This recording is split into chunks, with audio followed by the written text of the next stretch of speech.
Hi, Jan, Margaret, Eden, Kat. I'm so glad you guys are here. Thank you for joining me.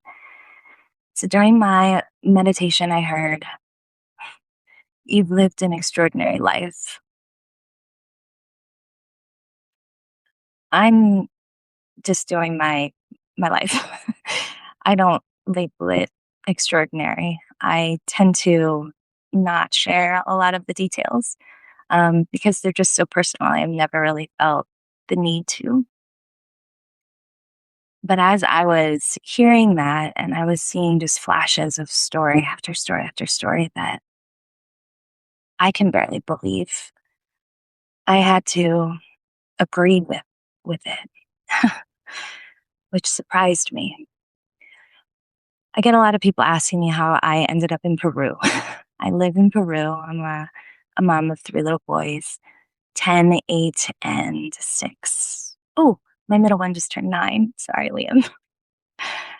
Um, Day to day, my life looks like a single mom raising three little boys, homeschooling, which that in itself is not a normal thing, I realize. But it's a lot of mom stuff. It's a lot of laundry. It's a lot of dishes. And I have no dishwasher and I have no dryer. So it's all in and outside, carrying big loads, hanging them all and pinning them, like you might see from old pictures from grandmothers.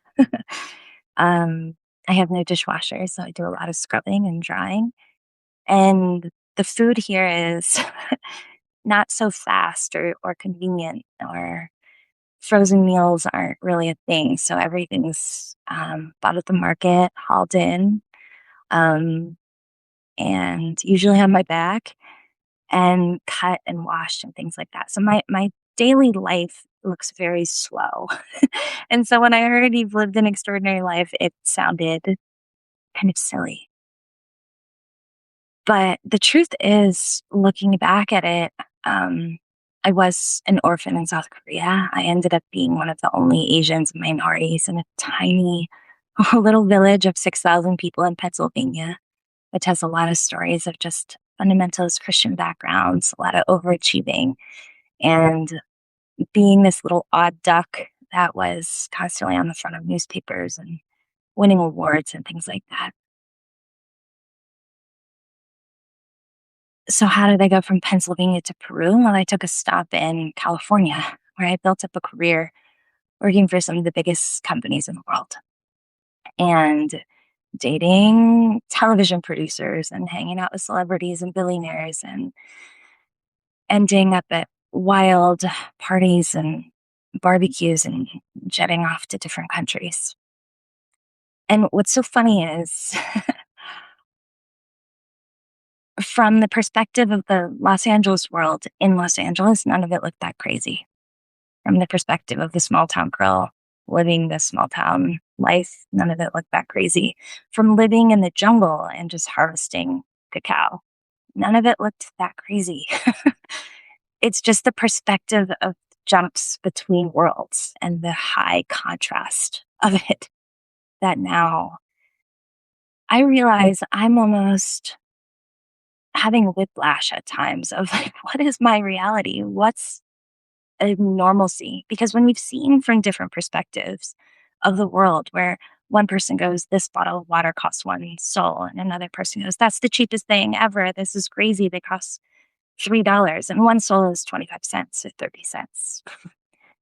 It's not the thing itself that feels so crazy. It's the contrast. So, like, I was living in the jungles of Peru, and I can help weave these stories together because they're very disparate. They're very, what? Um, but I was trying to figure out, I was having a hard time budgeting, but I was living on $5 a day for 3 years in the jungle. $5 a day, which is actually, like, very normal there, which is horrifying. It's not an easy life at all for people that want to, um, put rose-colored glasses on for poverty. No, it's beyond difficult scrubbing laundry, carrying heavy things, sweating, getting bitten by bugs, having no screens in your windows. Like, it's hard. It's hard. But basically, I went from living on $5 a day, and when I was at the top of my career, it was like 500,000 in one lifetime, in like a decade. Um, so I'll try to weave the pieces together, and that's kind of what I've been trying to do. I actually wanted to share um, that my project this year has been transcribing 40 journals over about 25 years. For some reason, when I was a child, I was 8 years old, I got my first diary. And at the same time, I was reading The Diary of Anne Frank and I was reading Harriet the Spy. And I was just seeing these little girls writing and writing and writing all of their thoughts. And I thought, I'm going to do that. And so I've kept journals since I was 8 years old. And they're all over the place. Random thought, random dream, random thing that happened. And I compiled decades and decades of words. I think it's up to like 4 million words now of just stories from these incredible extremes of what my life has been. So I wanted to pause here, take a breath, because this channel is, hey friend, keep breathing. And I am feeling nervous and uncomfortable, to be completely honest, to share some of this backstory and in between because my intention was never to make this the me show. It was just to share things that I've learned, but I can't separate from that. I can't separate that part of my experience and perspective from it. So I am going to take another grounding breath. I invite you to do the same.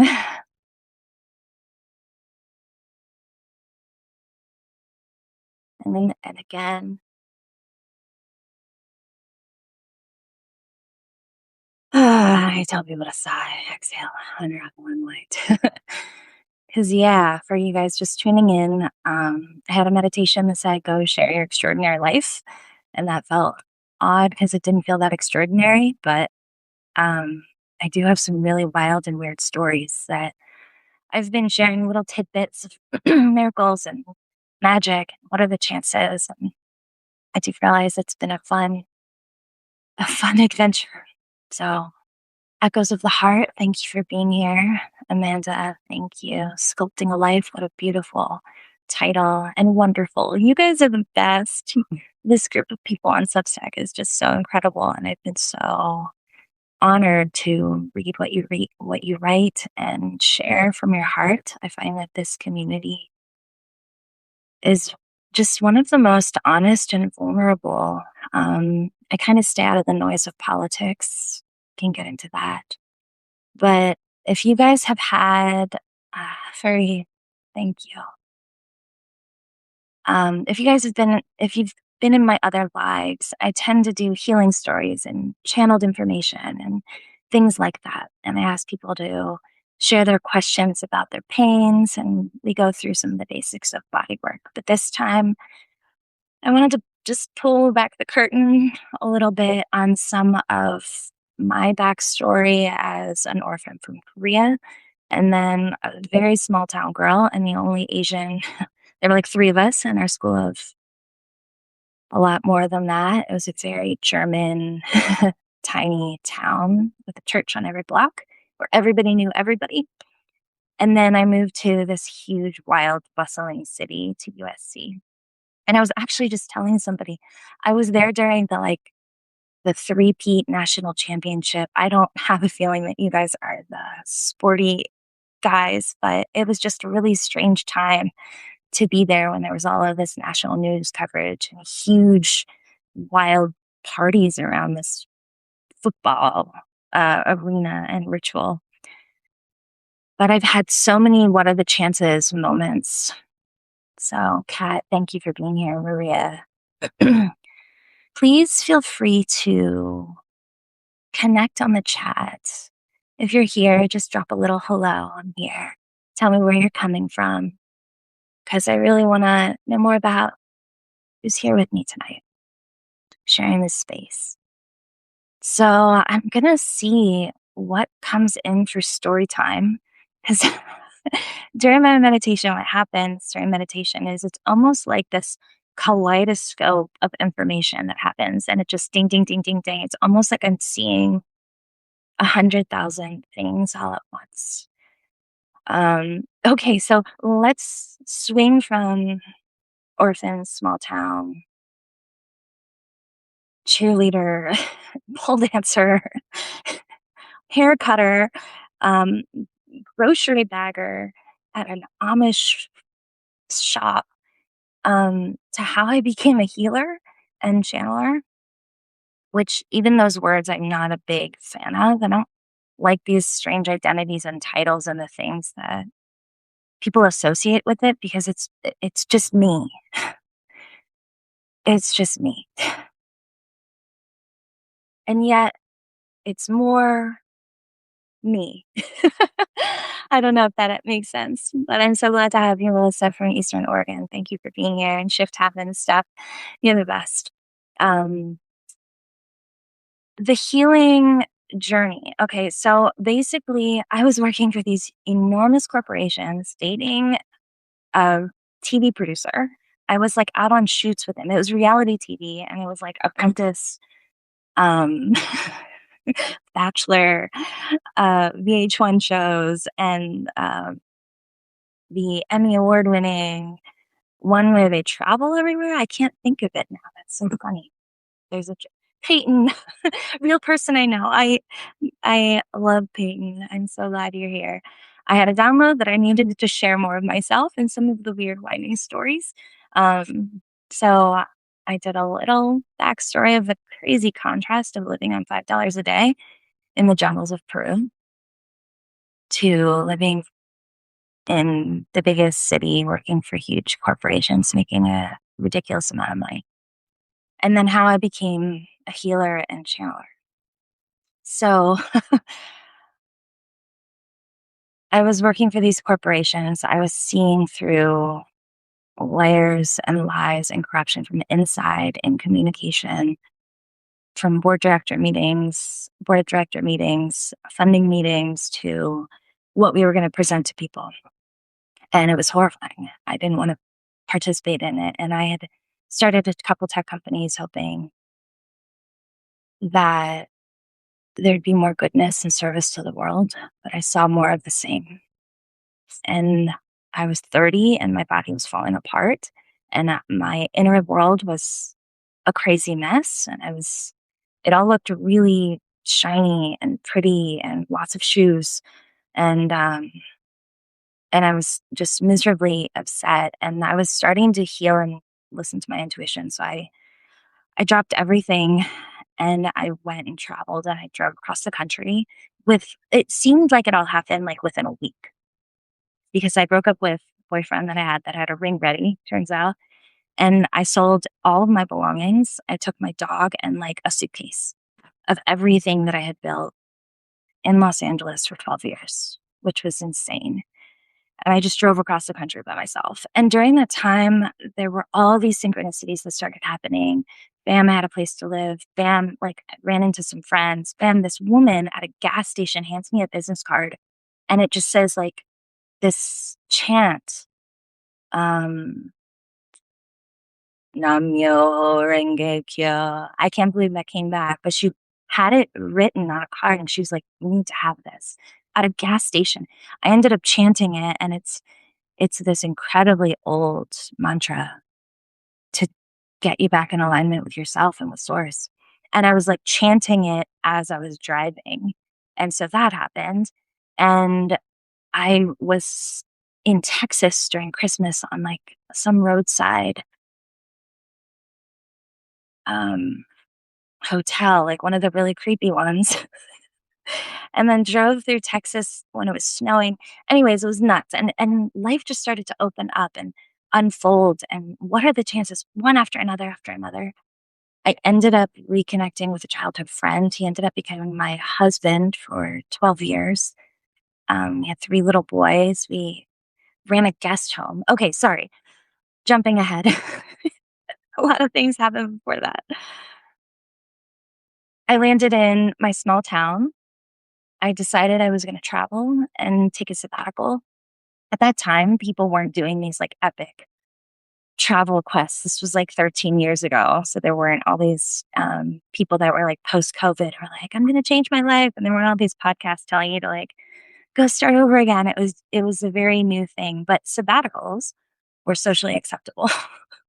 And as the career girl that I was, um, running huge teams with multi-million dollar contracts with huge businesses, I had to take a sabbatical in my brain. That was the only way that I could give myself permission to leave my life behind because at that point, that was under like TED Talks when they first launched. It was still socially appropriate, which I was really worried about at that time. That was really important to me.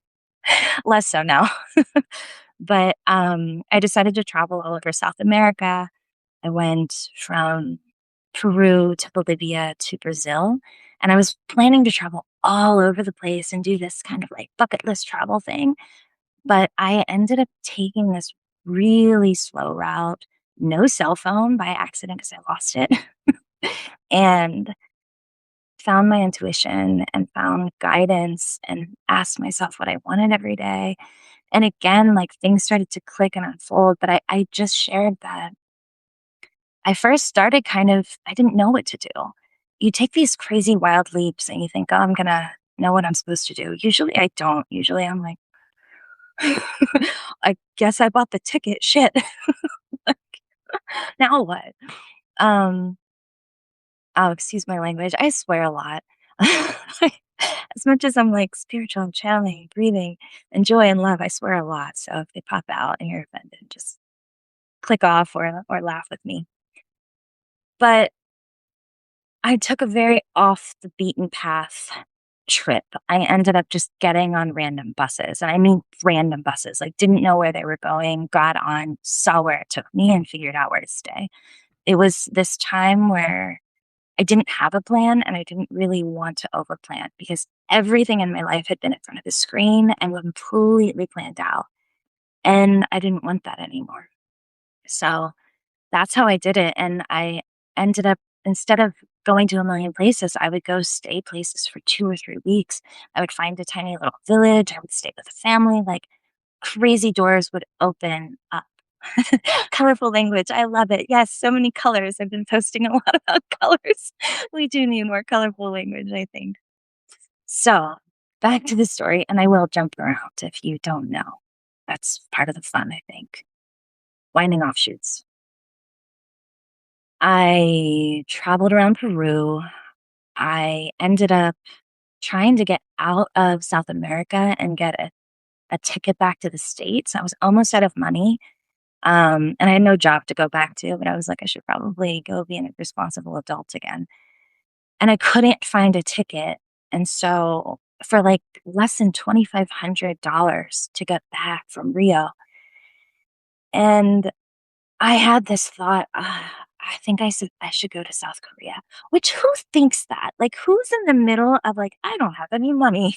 Like, I just did 4 months of travel through the Andes and the jungle, um, and I had this thought, you should go to South Korea, go visit your homeland. So I am a Korean adoptee. I had never been back.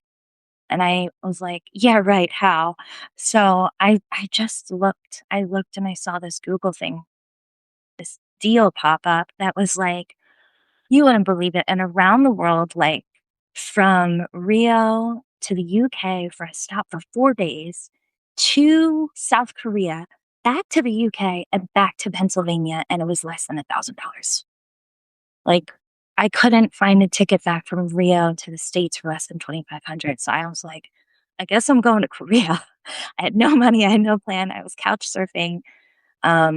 People made fun of me, and it was very humbling to be back in my home country. I have a lot of stories of like wandering out around lost in translation. I didn't prep anything. I didn't learn language, nothing. I just was like, I guess I'm in Korea now. Which I feel like is most of my life. I guess I'm in the jungle now. I guess I live in Los Angeles now. I guess I'm a single mom now. So I ended up in Korea. I ended up staying in Buddhist monasteries. I stayed with women, which what are the chances of that? Um, and they turned okay, so I do want to share this story because it's one of the most magical things that ever happened. I'm gonna exhale because I'm talking really fast. I'm nervous. I love that you guys are here spending this time with me. If anybody's just tuning in, I had a meditation and I heard Ghost Share Your Extraordinary Life. It just feels like my life, but when I do look back, it is sort of hard to believe. So here we are. I was sharing about how I lived a lot of strange places and a lot of different economic things where I've been both the minority and the majority. All sorts of perspectives learned through that. But how I became a healer, that was what I had originally asked. And I basically got to I left LA working for big corporations and tech companies, sold all my shit and packed a bag, broke up with my boyfriend, and just drove with my dog. And then decided to go to South America, got lost in the Andes, and then thought I was going to go home and went to Korea instead, which I guess is another one of my homelands. Oh my gosh. Slowing down again. So I went to the Buddhist monastery, and this was the story I wanted to share. It's really wild. So I got to Korea. I was lost in the city. I realized I don't like cities, even though I lived in LA with like 12 million, 14 million people. I realized I hate them. The like constant noise, the lack of fresh air. And the thing is, you don't realize that you don't have those things and what they feel like until the contrast. So, I was in Seoul and staying in like cheap hostels and asking people about Korean culture and learning a ton about how offensive I was as an American to speak loud and show my teeth and show my skin and not know rules like tidily put your shoes next to each other to walk inside. I mean, like I was a mess. I'm from a tiny little town with zero cultural awareness back in the 90s. We're talking different times here. So I felt very lost. I ended up staying in an Airbnb. No, it wasn't an Airbnb. It was couch surfing. I slept on somebody's floor next to six snakes. Some girl who's teaching in Korea, she lives with six snakes, and I got to sleep next to them for a while. She also was like a tango champion. So we went tango dancing a couple times. And it was a very humbling experience because I had been a dancer since the time I was 4. And I know some basics. I know some basics of a lot of dance, but I can pick them up fast. Well, in Korea oh, and I had been in South America, like, dancing constantly, and I went to Korea, and they put me in the corner. So I guess at these serious tango clubs, everyone's got the fancy shoes and the right dresses, and they've been taking classes, and there's, like, a hierarchy that you have to move through that I did not do. So I'm sitting in the corner, like baby in the corner, just doing like my couple steps. And then if you're doing that at the right time with the right posture in the right way, someone will come and offer you their hand and they will take you to the dance floor and you have to keep up with them. And if you don't, they put you back in the corner. They put me back in the corner. So then the rest of the night I was just doing my moves in the corner, which was crazy because salsa and tango are this like passionate Latin American vibe. Um, I'm just pure like passion and sex. And then in Korea, it was like, dun, dun, dun, like you had to do it right. So as a fun contrast. Anywho, I ran from the city. I found it completely overwhelming and oppressive, and I couldn't breathe. I'm gonna breathe there. Stanley, Lee, Denise, Keisha, Raman. Um, I'm sorry if I'm saying any names incorrectly. I'm just glad you're here. So yeah, ran from the city and thought I have no idea where I'm going. I'm in Korea. I don't speak the language. So I got on the internet and I found out that they do these temple stays in monasteries where you can go be of service and take classes and chant with the monks and eat as they do and live as they do. And I thought that sounds fun. and I need to get out of the city. And also, I don't have very much money left. So I got on this train. I got completely lost in the countryside. I got there like 2 days late.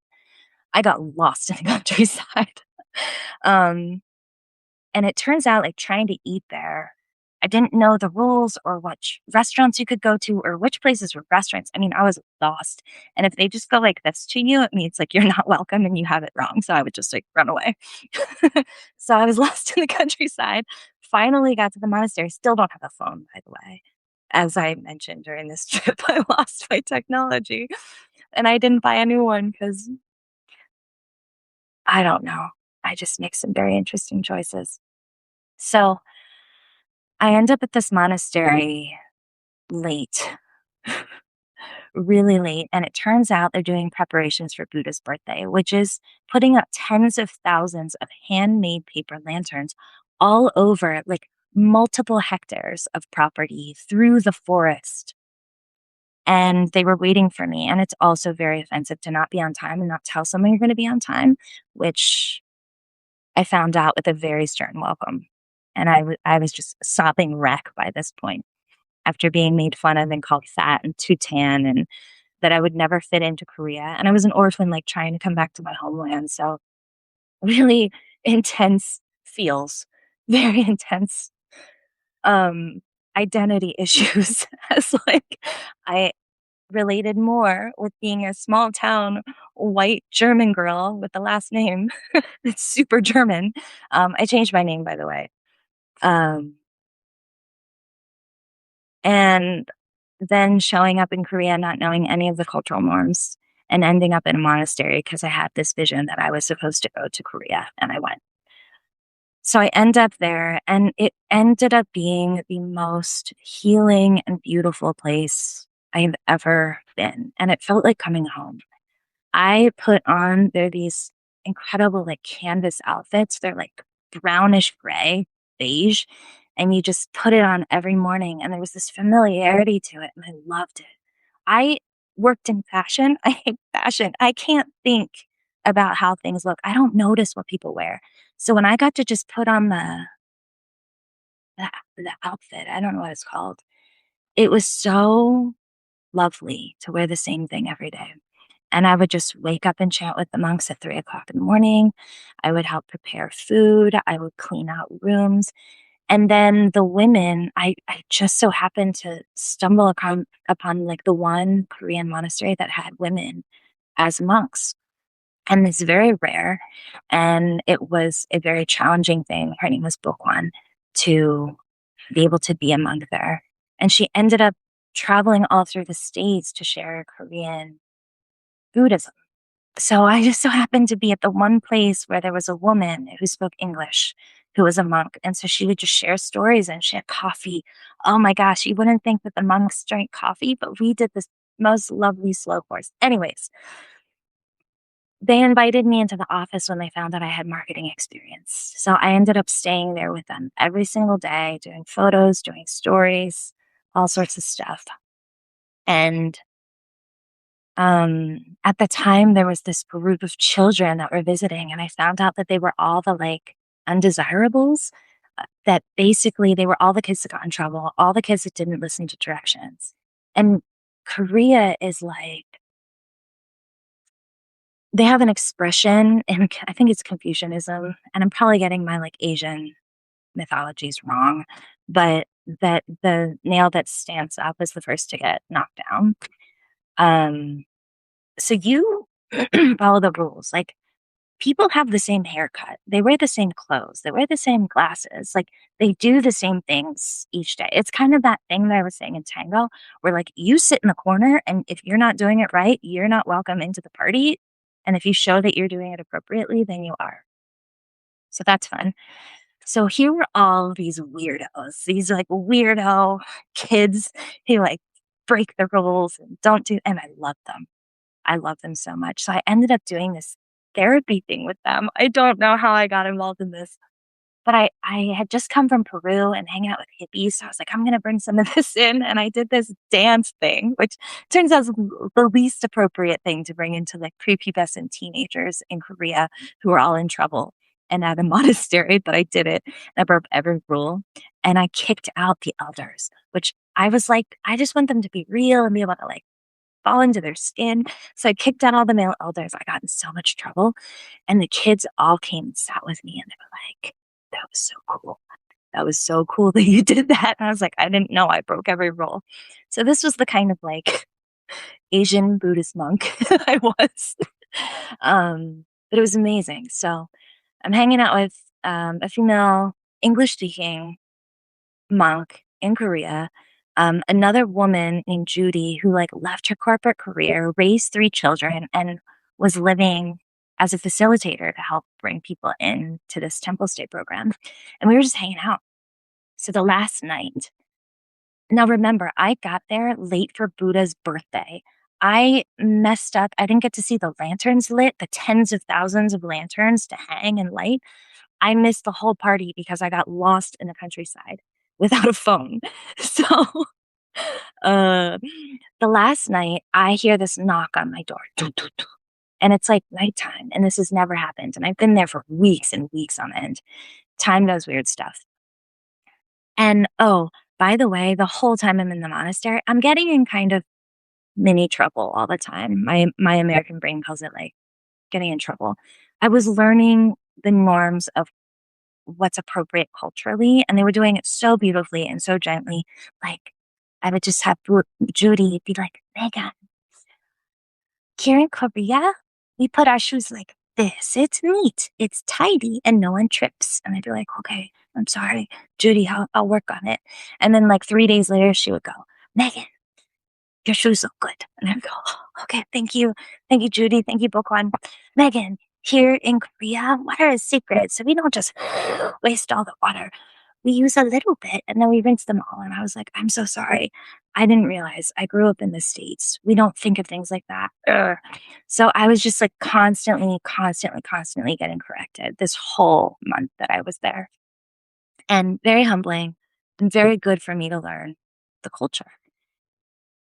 But basically the door, I get this door knock late night and I'm like, I'm in trouble again. Oh God, what did I do? Did I leave my shoes out? Did I offend someone?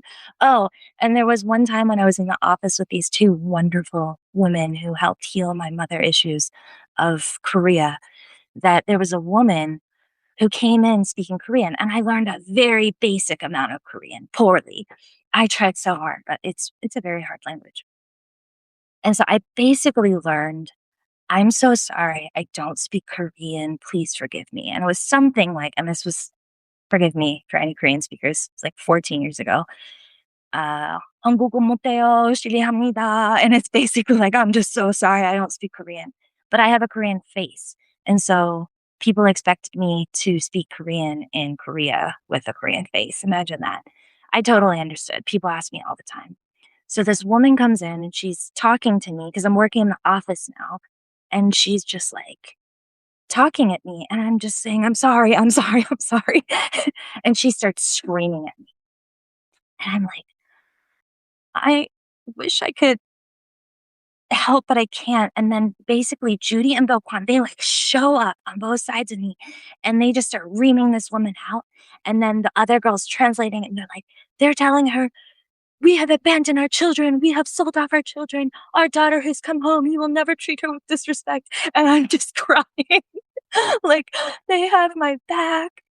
I can't believe that my 2 mommies in Korea, after being in trouble so much and trying so hard, that they would like have my back. And we just hugged and cried together after this woman. Actually, the woman joined in.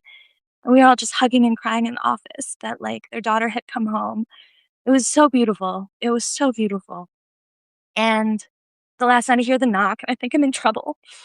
I'm just like, oh shit. So I open the door. Oh, Judy, yeah, yeah.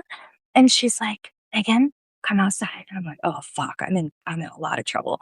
So she's like, come walk with us. And I walk outside and they turned on 10,000 lanterns for Buddha. And she said, Megan, we are all Buddha.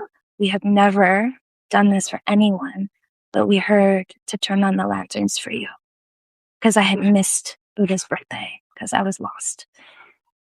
And I wandered around the grounds in absolute awe, and I took photos, but mostly I just walked in awe of the colors with the sound of rushing water and these huge Buddhist sculptures and these ancient temples and these springs that came up with fresh water. So, yeah, I went from being lost and in trouble and totally messing up like a healing ceremony for youth that were in trouble. And then they turned on the lanterns for me. So I've had wild, what are the chances blessings from listening to these strange, I cannot explain them, callings. What are the chances? So I'm going to take a breath, exhaling, inhaling, check it out, exhaling. That's one kind of long, drawn out with segues, stories of some main parts in Korea and leaving for this sabbatical. But that was, 13, 14 years ago. And that kind of stuff just didn't stop. I ended up living with elders that would just stay in my guest home. I had a guest home with only one working bathroom, with no internet, and bulls that would like charge into the backyard, and a landlady who was a drunk who was sleeping with somebody that she wasn't supposed to be. And those are our landlords that lived right next to us in the same shared property. But I had elders from all over the world come and live with me. I don't know how. I had people bring in Tai Chi and Qigong and I Ching, and they just arrived at my door. So one day, after I had started the guest home, I'm jumping around so much, but hey, you're here. Let me fill in the dots. LA, drive across the country, went on a road trip, then traveled all over South America, thought, hey, I should go to Korea, somehow ended up there. Stayed in a Buddhist monastery after getting made fun of a lot in the city. Stayed in a flat in London in a very fancy person's house for couch surfing. Ended up back in my hometown in Pennsylvania. So during that time, I had job offers. I don't know how I kept my career going, but I had job offers to tech companies. I had job offers for VP roles and creative director roles and new startups. And I had this moment where I had this split in my life where I could say yes to a ton of money and doing everything good on paper. And everybody going, good job, Megan, look at all your shoes. Um, or just not. So at that time, I had been learning to listen to my heart, learning to listen to these callings, being caught with wild stories. What are the chances stories, one after another? Dogs leading me up mountains to sacred sites, just like what?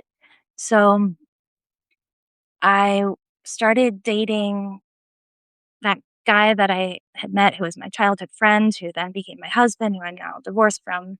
Follow along, guys. This is fun.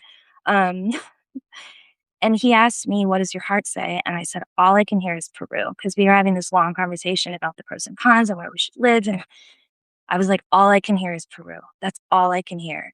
And then we bought a ticket that night. I mean, it was just nuts.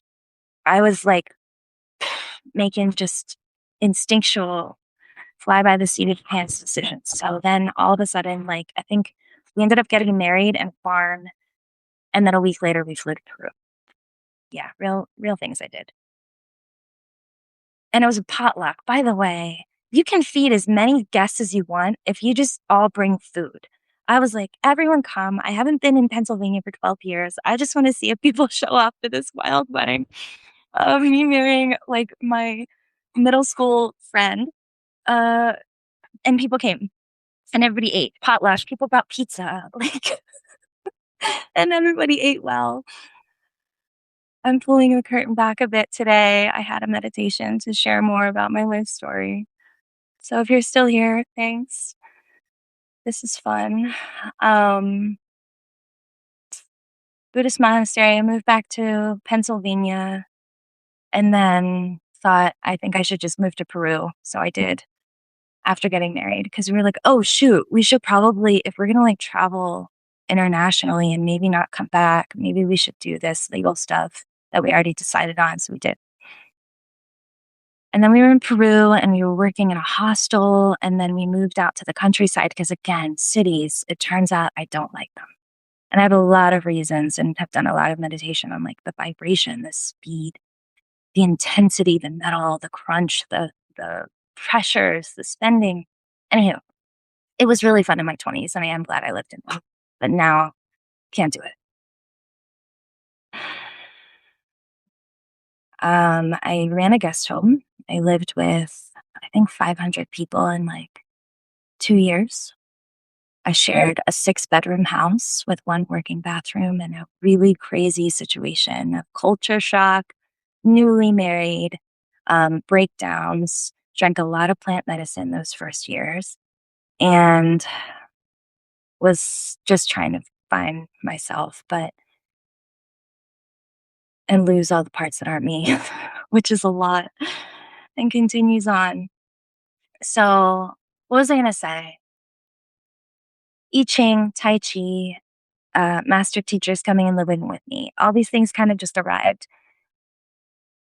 One day I was having this like tearful prayer where I was just begging the universe to help me connect deeper to my roots.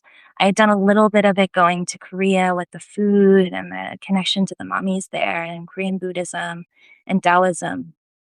Not Taoism yet, actually, but I was like universe, send me something that I know that I'm connected to my family.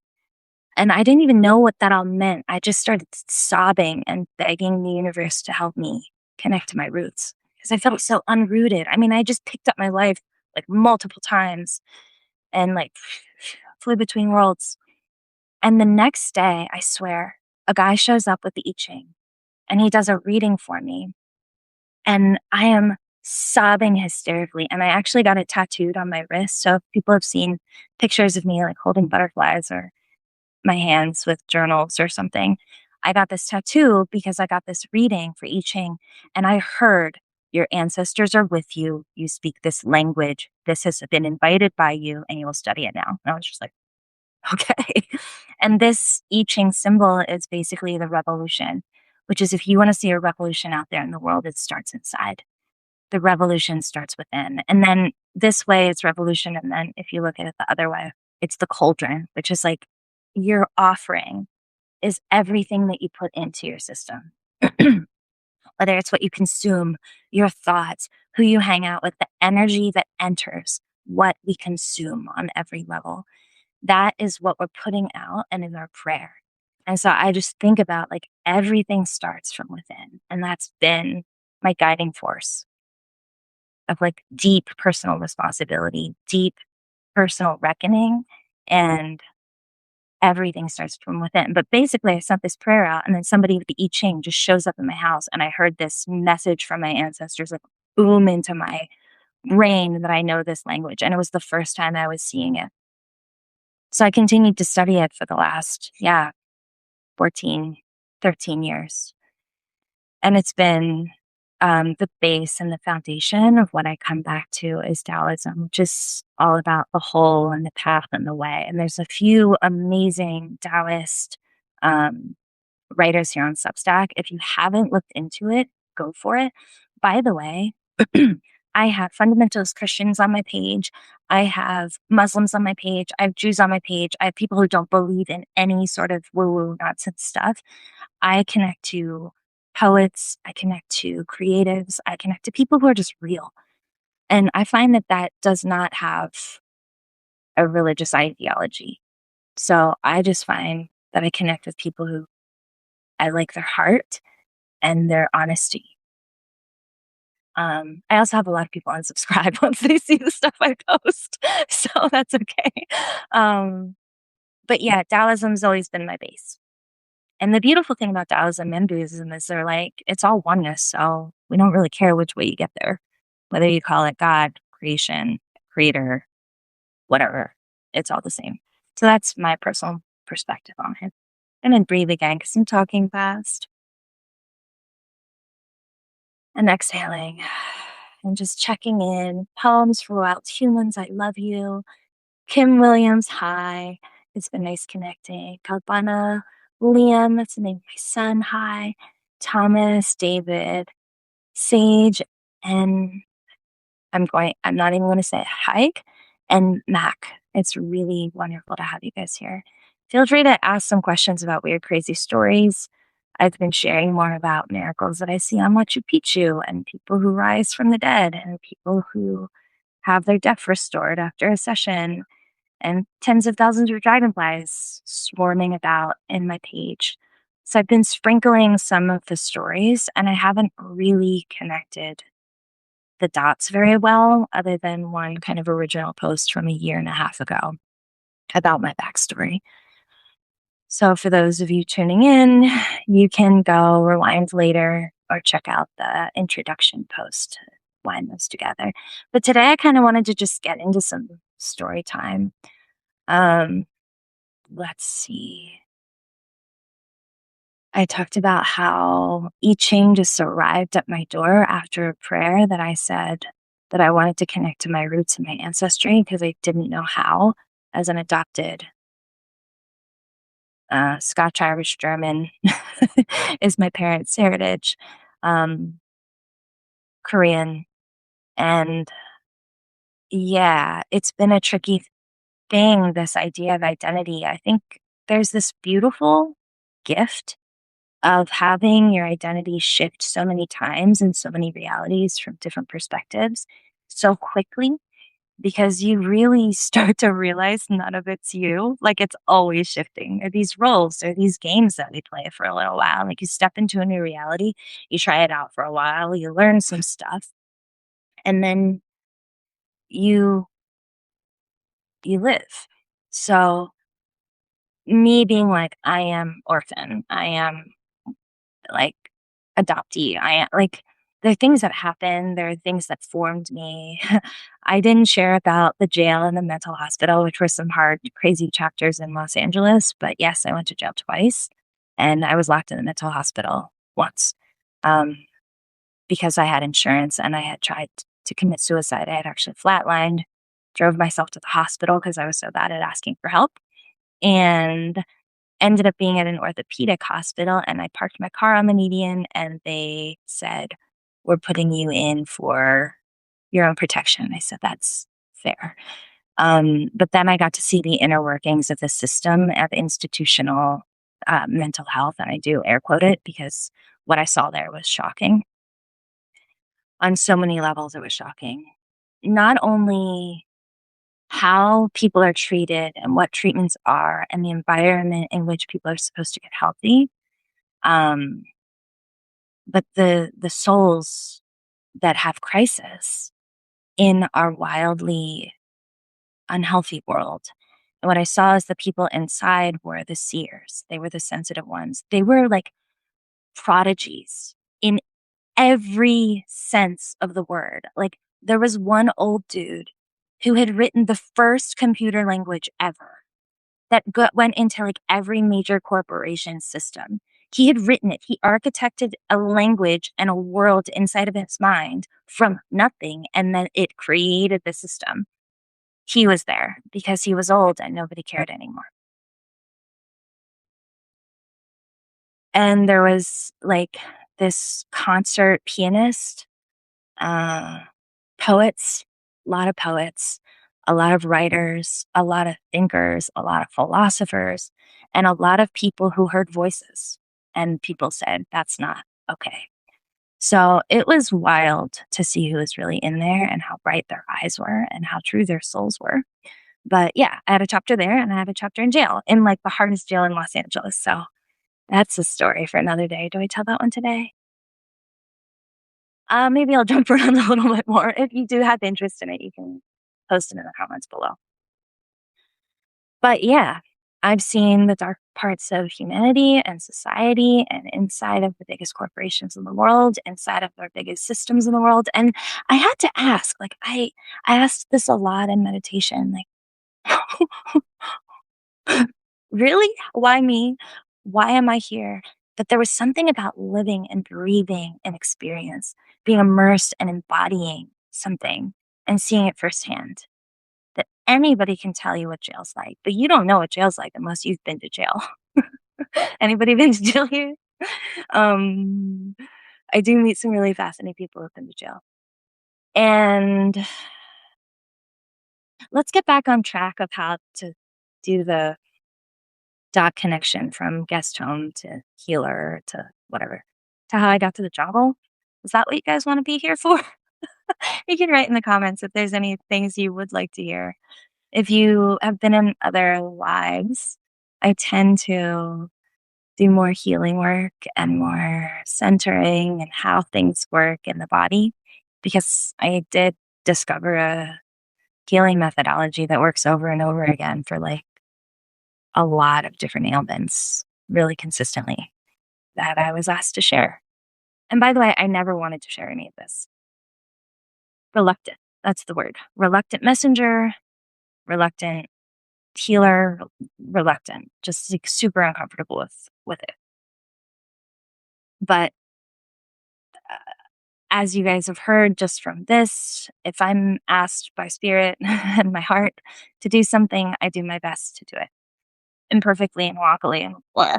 But here I am.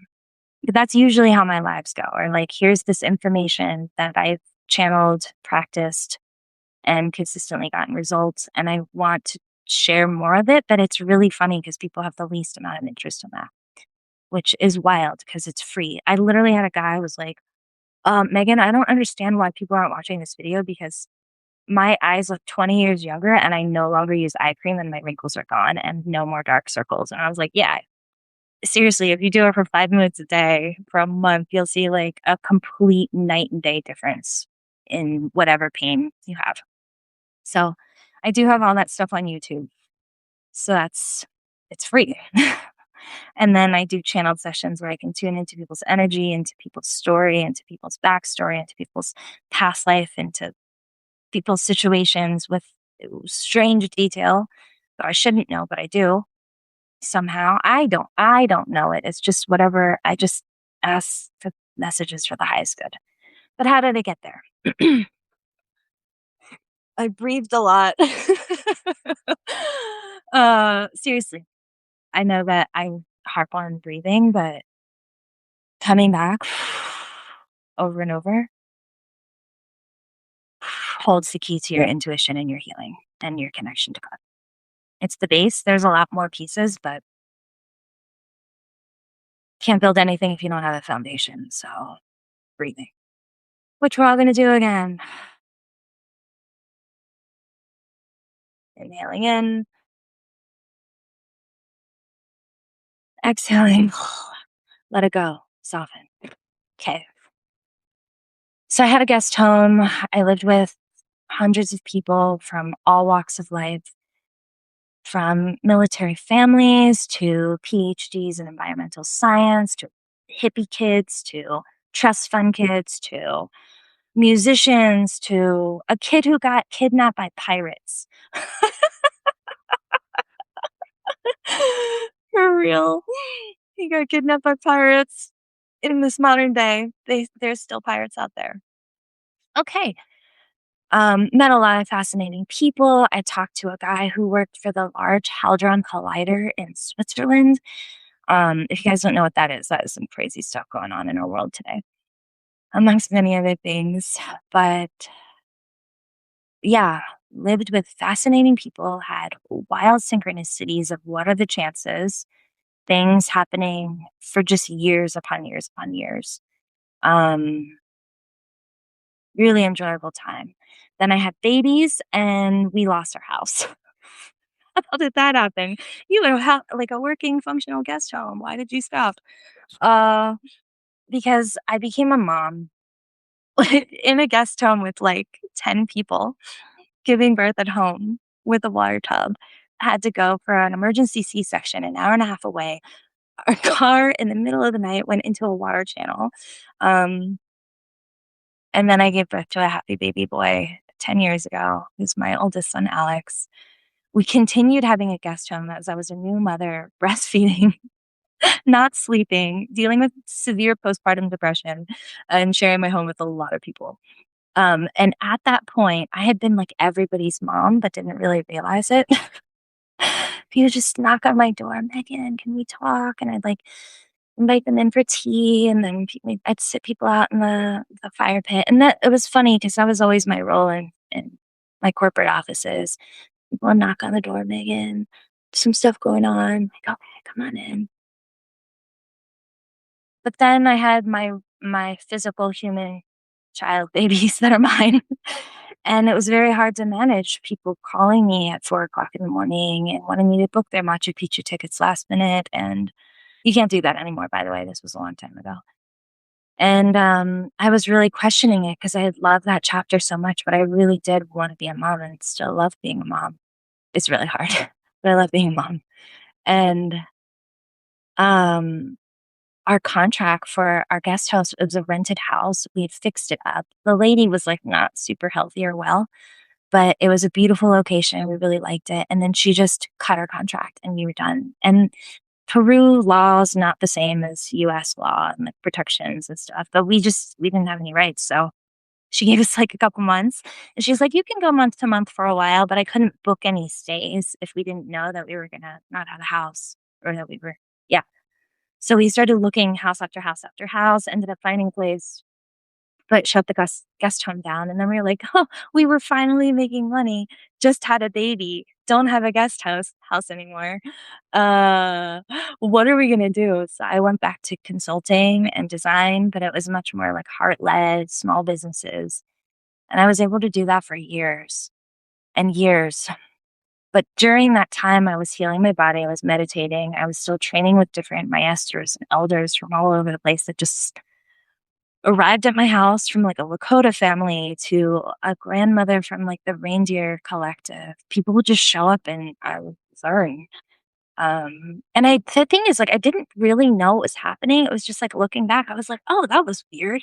That was weird that I met this Keros family." And the Keros are, like, they're like the remaining Inca, I believe is what they call them, but they're basically the wisdom keepers, the elders, the maestros that when the Spanish came to colonize, they saw the sickness and the blight and the greed and the violence, and they were like, "Nope, we don't wanna play."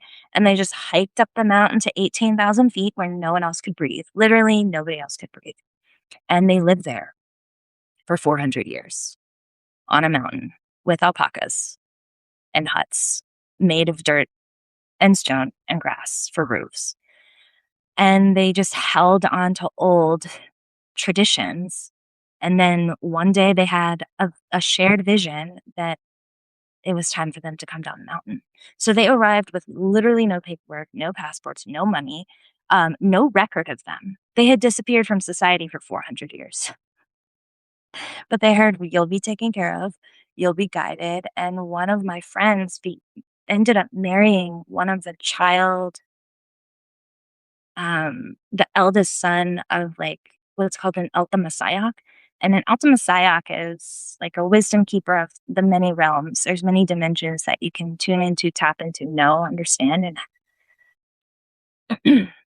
yeah, so, uh, he was the highest level, and just some crazy stories from, like, the highest level Altamasiacs. He would tell me stories of how, like, Indian monks and, like, Asian monks would just, like, appear on a mountain and sit with him. And, like, no paperwork, no nothing, no flight, and then, like, he would just, like, appear on the top of a different temple. So yeah, like, teleportation and stuff.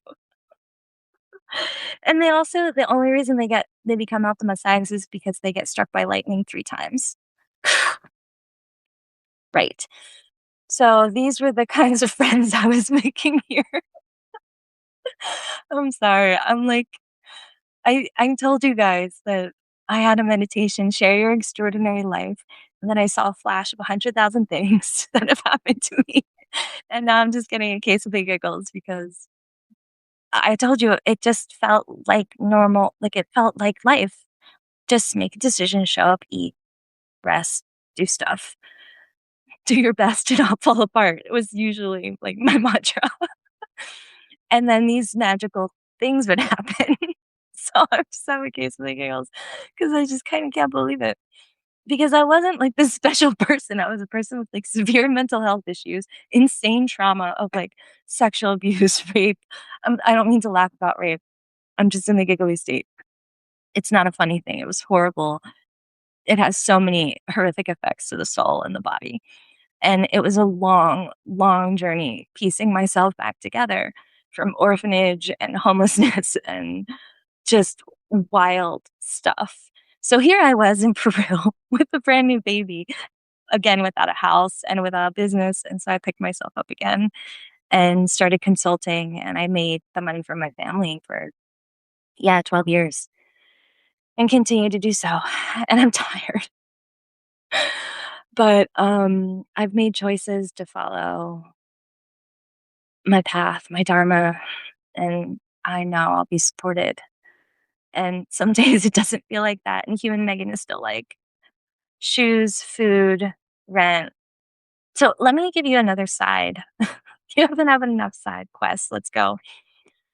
This all seems like spectacular and fun and miraculous, and it is. And it's been a wild, weird, winding, fascinating journey that somehow, from my perspective, feels normal.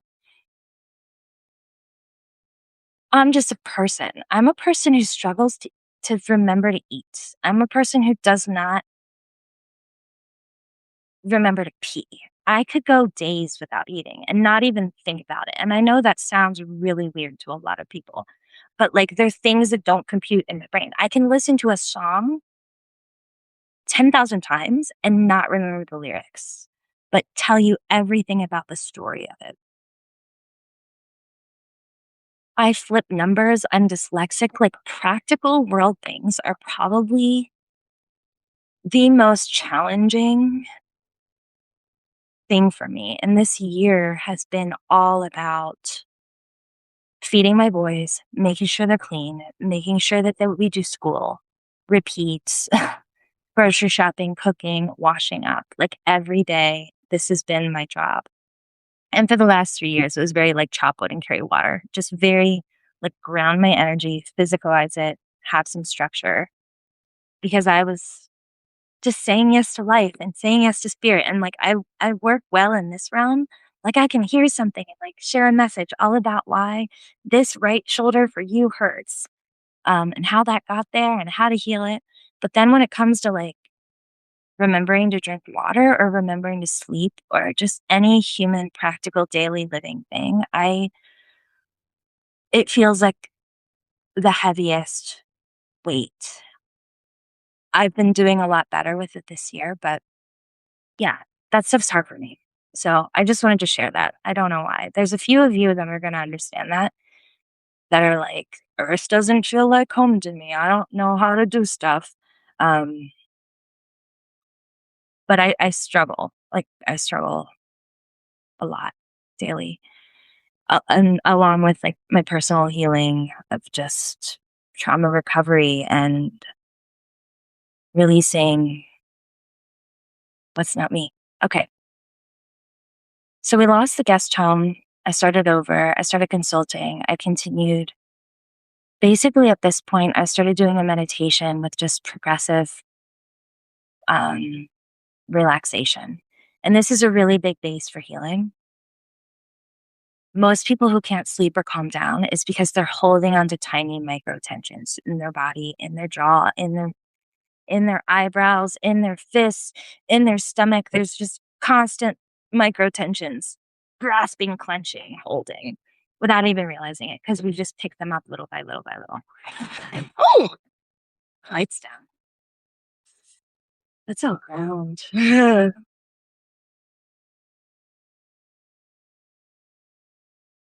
So I started doing this progressive relaxation, and it started tuning in to like the most micro expression from this little muscle. Breathe in and watch the muscles just soften. Breathe into the eye sockets. Watch them soften. And so I would do this breath where I would guide myself mostly out of not having panic attacks, having a guest room close, being a new mom, where I was just like, real tight, and I couldn't sleep. I had had insomnia for 30 years, 30 plus years. So I found this tool to just focus on my body and relax the tension, focus on my body, relax the tension. And it was the cure for my insomnia because so much is in the head and so much is this clenching.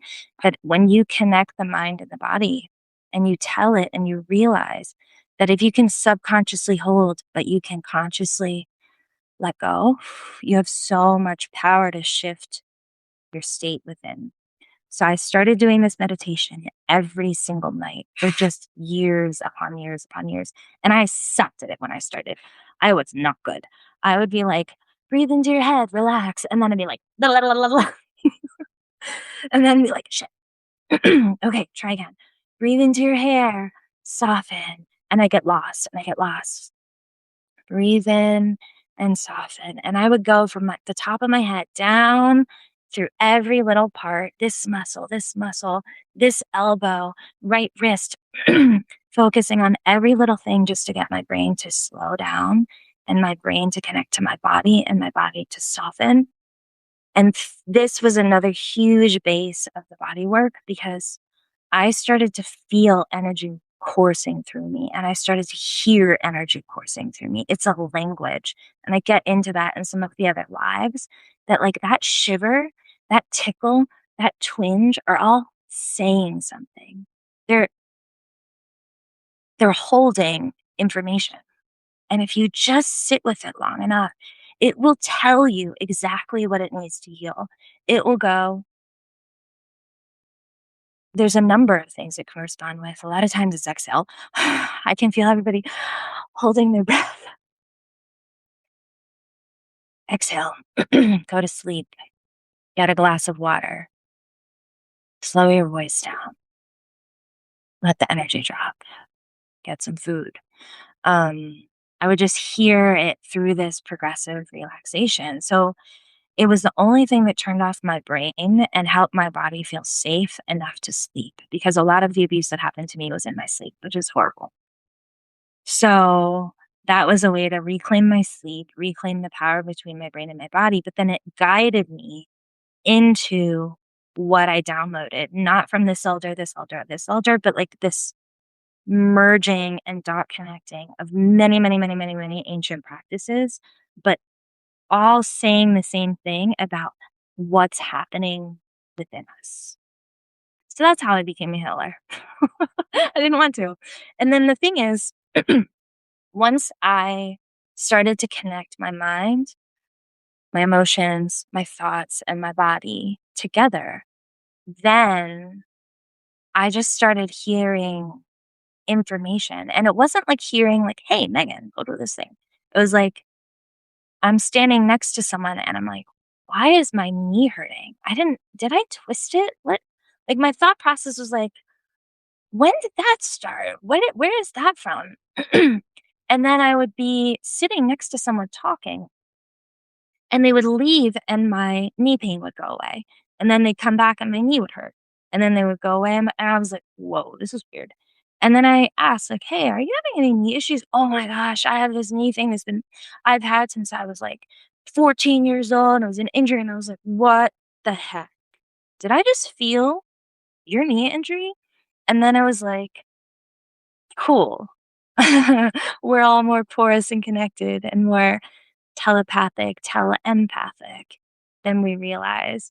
And then I would just have something pop into my head, like a weird story would play out or a song would play out, and I would be like singing it, and somebody would be like, how are you singing that song? That's a song my dad wrote. And I was like, what? I just heard a little ditty in my head. They're like, no, nobody knows that. How would you know that song? I'm like, I honestly don't know. It just popped in my head. And so then I was like, oh, okay, there's a thing happening here. There's a relationship to this tingle, twitch, pop thought, random symbol, funny little whisper to like information. And so once my body was clearer and I was more tuned in to feel that information and then translate it to a real time thing, I started getting more curious about it and then eventually more confident because at first I thought I was losing my mind. And then I realized, oh my gosh, I've always been able to do this. I just didn't know what any of it meant, or I just thought it was all mine. That's usually what it was. I'm going to take a breath and have some tea. Feel free to do the same. Gosh, I talk fast with you guys. My normal pace is like slower. Peru is slower. I probably have really dirty fingernails. Okay. So once I started doing this bodywork connection, I started following like this thing hurts or aches or is tight, or I would start noticing like a purplish spot. And I would just be like, what is this? And I would sit and meditate and I'd be like, what is this? What do you need? Where are you going? And I would just talk to the thing on my body. And I would talk very specifically to like a zing or a shiver or a weird texture or a rash or a feeling. And I would just sit with it and go, where do you want to go? What are you? Because I realized that there was a connection between experience, emotion, thought process, and body. Somehow I was starting to weave this stuff together. And then I would follow it and I started seeing that like the body is so freaking logical. Like anything from the inside's trying to get out and it's trying to get out a specific way. And I just tracked it. I just tracked it like a reverse engineer for a decade, every night, all the time. It was just something that I was like, there's something to this. There's something to this. So I was just tracing and tracking all these physical sensations, these symbols, these feelings, these themes that were coming up in my mind, while usually being shocked and astounded and slightly stressed out about life, like eating and stuff. Uh, but yeah, I started doing it for myself, and then I would realize like I have a lump, and then I could make the lump disappear, or I would have a patch of skin that was weird, and then I could make that disappear. And then I started seeing that it was a system that worked together, and then it worked every time. Then I started getting asked to do it because I was in a guest home sharing this space with people. And even after I closed the guest home, I still just somehow always live with people. Like there's a family that didn't have a home for Christmas, so they came and stayed with us for a month. They got kicked out of their place and they had a little girl, and so we lived with them. And then a random guy had a volunteer and wanted to stay in a house. So I opened my home up to people after the guest home because I find that it's been part of my life social like experiment to figure out how to live in harmony and community. One thing I'll say, it's been really beautiful because it's not just one kind of person, like the person I feel safe with. It was like people from all political backgrounds, all religious backgrounds, all age groups, all countries. Like there were, I think, something like 50 or 60 different countries of people that I had lived with.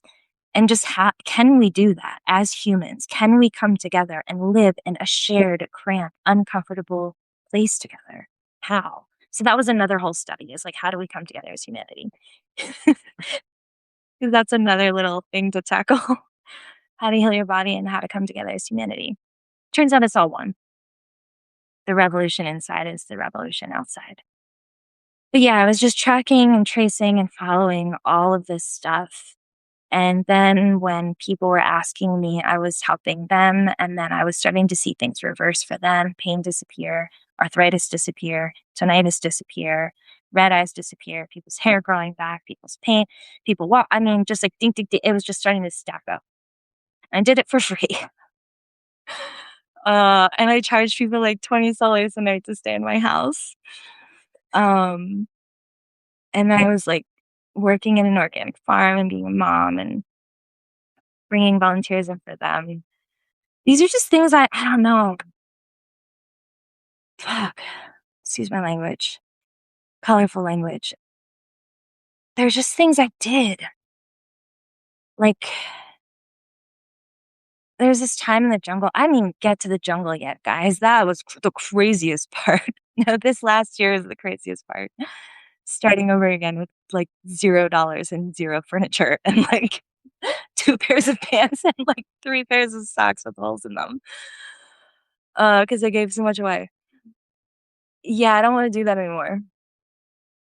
But I just want people to know how to heal themselves.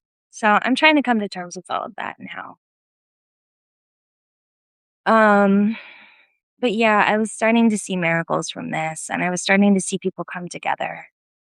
And you'll notice I'm not looking in the camera. I really like to connect and make eye contact, but this is so much memory that's pulling from the memory side. So you'll see my eyes dart around a lot when I channel and when I recollect.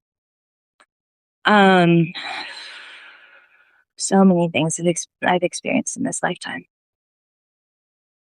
But the channeling started after I started following this. What is this sensation? What does it need? Where does it need to go? How can I support it? Because I kept thinking things don't happen for no reason. I was a child that um I was told like you're doing that for no reason. And I was thinking, no, there's a very good ass reason. You're losing your shit because you didn't feel safe because you were abandoned. Like there's always a reason. Everything comes from something. And there's this cause effect relationship that happens, and most people don't connect it. They just, oh, that was so random. I tend to think there is a reason for everything. So I follow these threads backwards out of just curiosity. And the other thing is, I had worked in pharmaceuticals. I think I told you guys this. I had worked in the biggest pharmaceutical country in the world, an unmarked building, an unmarked company that does all of the studies and marketing for all the other companies. Because that's a real thing, which is insane. And I was told that none of it was about health. It's point blank to my face by the CEO while manically laughing like an evil psychopath. So I had this deep burning question in my head. There has to be another way. We have to be able to heal. How could we just be set up for this life to like get sick and die? And that's that. And just pay a bunch of money. Like, and none of it made sense to me. And so I just went on this like, I have to figure out how to heal my stuff. Also, I was just hurting. I was hurting everywhere all the time. And I had muscle spasms and I had back. It was a mess. I had arthritis. And then mostly it was just for me because I was like, I have to learn because I know that doesn't work and that doesn't work and that doesn't work. And that one's going to come back to bite me. So I just went on this incredible, I don't know, quest. And then I found it. And then I was like, oh gosh, that's so easy and obvious. But then people don't believe me, which is a whole challenge in itself. But then people see it and then they're like, it's funny how quickly people forget how horrible they felt and how bad it was once they have relief. Like think about the worst time you were sick and you're like, "Oh my gosh, I'm never gonna take my body for granted. Oh my gosh, my life is so important. I'm gonna tell people I love them. I'm gonna go do the things I want." And then your body is fine and you kind of forget how bad it felt and you just kind of move on with your life.